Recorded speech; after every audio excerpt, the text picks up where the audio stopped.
হেরাই পরিশ্রম হরে হেরাই কষ্ট হরে মোরা কিছুই হরি না মগো কষ্ট সব ফ্রিজের মধ্যে ঢুকাই থই। বেড়া মানুষ আছে হেরা শুধু মনে হরে কি জানেন, হেরা ইনকাম করে, হেরা অফিস আদালত করে, হেরাই সব হরে। আর ঘরের মহিলারা কোনো কাজ করে না, দুইটা রান্ধে বারে খায়, হাতে আর কি কষ্ট। আরে বেড়া মানুষ একবার একটু হিসেব মিলাই দেখেন তো, কোনো কাজের বুয়ার লাগে কথা কয়ে দেখেন তো, আপনার এই ঘরের এই কাজ করবে, বাচ্চা সামলাইবে, মানে সব কিছু হরবে। কয়টা চাই আপনার দ্বারে টাহার পরিমাণটা হ্যার বেশি হয় না কম হয়, একটু হিসেব মিলাই দেখেন। হেইফের রইল পরিশ্রমের কথা, শরীর দুর্বলের কথা। একবার মা হইতে যাইয়া নারীগো যে শরীরে যে ক্ষতিটা হয়, হারা জীবন পরিশ্রম করলে আপনাকেও সেই ক্ষতি হয় না শরীরে। একবার হিসাব মিলাই দেখেন, একবার ঘরের বউরে দাম দিতে শেখেন, বুঝছেন? সব কিছু চটপট করলেই সমাধান হয় না, নারীরাও চটপট করলে করতে পারে। সকল নারীরা আসে সংসার করতে। হ্যাঁ, এখানে খারাপ নারীও আছে, খারাপ পুরুষও আছে, কিন্তু তারপরও যারা একদম বুঝে না যে পুরুষে বা যে নারীতে, উভয় দিক বুঝতে হয়। একজনের বোঝা দিয়ে চললে এই সংসারে সত্যি আস্তে আস্তে শান্তি নষ্ট হয়। তাই দুইজনরে বুঝতে হইবে, কেউর চেয়ে কেউ কম না। একজন ঘরে খাড়ে, একজন বাইরে খাড়ে।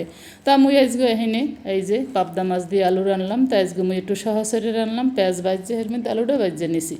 এরপরে এখানে মুই যা মশলা দমু, আদা বাটা দিছি, রসুন বাটা দিছি, পেঁয়াজ কুচি তো আগেই ভাজছে লইছি, নুন হলদি আর দিছি মরিচ গুঁড়ো। এই যে এরপর দিয়ে এবার মাছগুলো তো আগেই দইয়ে কুটে পরিষ্কার করে রাখছি, এরপর আমি মাছগুলো দিয়ে আলতো হাতে কষাই নেব। বেশি কিন্তু আবার মানে জোরে সরে দেওয়া যাইবে না, যেহেতু মাছটা অনেক নরম। আর এই পাবদা মাছটা না মোর বাজ্যা খাওয়ার চেয়ে রান্দা খাইতে কে জানি মজা লাগে। বাজ্যাও মাঝে মধ্যে খাই, কিন্তু এখন একদম বাজ্যা খাওয়া হয় না। মোর মিমের খুব পছন্দ এই মাছটা। তা মোর মাহির আবার একটু কষ্ট হয়, মাহি মাছটা অত পছন্দ করে না। দেখা যায় যে আলু দিই বেশি মাহির লাগে, আর মোরও তো মাছ খাই ঠিক আছে, মাছ ছাড়া ভাল লাগে না, কিন্তু মাছ অতটাও না যে একদম 3 বেলা মাছ দিয়ে খামো, এরকম ভাল লাগে না। হ্যাঁ, এরপরে এই যে কষাই পানি দিয়ে দিলাম। এখন আর এখানে মুই কোনো লাড়াচাড়া দেবো না। তা আপনাকে কেমন লাগে, মুই কিন্তু আজকে এককালে সহজভাবে মোর রান্নাটা দেখাইছি, যাতে করে মুই যেহেতু এই ইলেকট্রিক চুলায় রান্না করি, এর লেগে যাতে একটু বিল টিল কম ওঠে, এই চিন্তা সবসময় করি, সহজভাবে রান্নাটা দেখার চেষ্টা করি। আবার অনেক আফারা আছে সিলিন্ডার গ্যাসে রান্ধে, হ্যাগেও কিন্তু এরকম রাঁধতে পারেন, যে আলাদা আলাদা না কষাইয়া এরকম একবারে করলে টাইমটাও একটু বাঁচে, আবার দেখা যায় যে একটু হিসাবের দিক দিয়েও কিছুটা বাঁচে।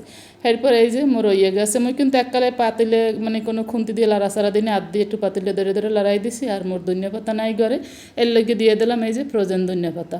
তাই এক আপু জিজ্ঞেস করছিল, আপু এই ধনিয়া পাতার কি স্মেল থাকে? হ্যাঁ আপু থাকে, তবে ওই যে একদম তাজাটার মতন থাকে না, আর একেবারে যে থাকে না তা না, মোটামুটি যা থাকে ওই যে মানে নাইমের চেয়ে কানামা ভালো না, কথাটা হয়েছে ওই রকমের।